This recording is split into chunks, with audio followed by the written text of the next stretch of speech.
అందరికీ పేరు పేరున హృదయపూర్వకమైనటువంటి నమస్కారాలు తెలియజేస్తున్నాను.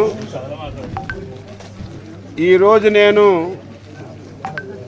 వ్యవసాయ శాఖ మంత్రిగా అధికారికంగా బాధ్యతలు చేపట్టినందుకు చాలా ఆనందంగా ఉందని చెప్పి ఈ సందర్భంగా తెలియజేస్తున్నాను. మనది ప్రధానంగా వ్యవసాయ ఆధారిత రాష్ట్రం.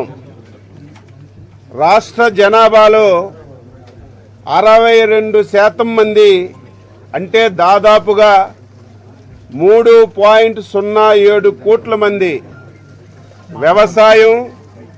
వ్యవసాయ అనుబంధ రంగాలపైన ఆధారపడినటువంటి విషయాన్ని ఈ సందర్భంగా తెలియజేస్తున్నాను.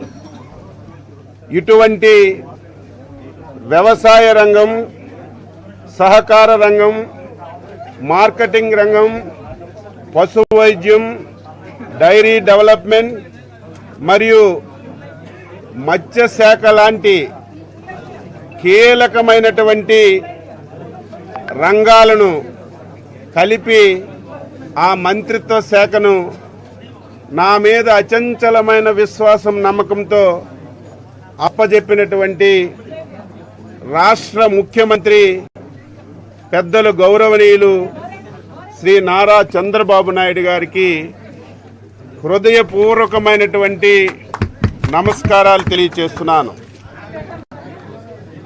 ఇప్పుడే చెప్పాను, 62% జనాభా ఆధారపడినటువంటి ఈ రంగాన్ని ఏ ప్రభుత్వం అయినా సరే అత్యంత ప్రాధాన్యతగా తీసుకొని పని చేయవలసినటువంటి బాధ్యత ఉంటుంది. దురదృష్టవశాత్తు గత 5 సంవత్సరాలు 2019 నుంచి 2024 వరకు ఎవరైతే ఈ రాష్ట్రాన్ని పరిపాలించారో ఆ వ్యక్తి వ్యవసాయ శాఖకి తాళం వేశారని చెప్పి సందర్భంగా తెలియజేస్తున్నాను. ఇంత ప్రాధాన్యత కలిగినటువంటి శాఖ ఉందో లేదో తెలియనటువంటి పరిస్థితి ఏర్పడింది.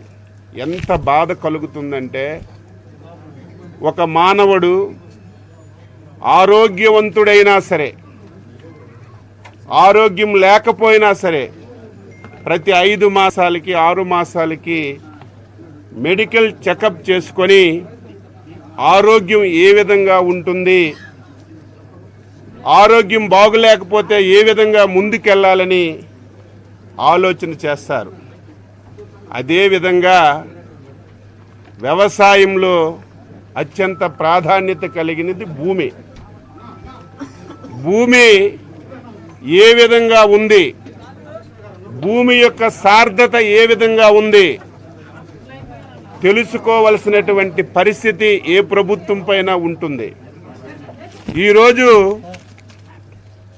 5 సంవత్సరాల్లో కనీసం గత ప్రభుత్వం ఒక్కటంటే ఒకటి భూసార పరీక్షలు చేయలేదు. అసలు భూమి ఏ రకంగా ఉందో ఈ ప్రభుత్వానికి తెలిసినటువంటి పరిస్థితి లేదు.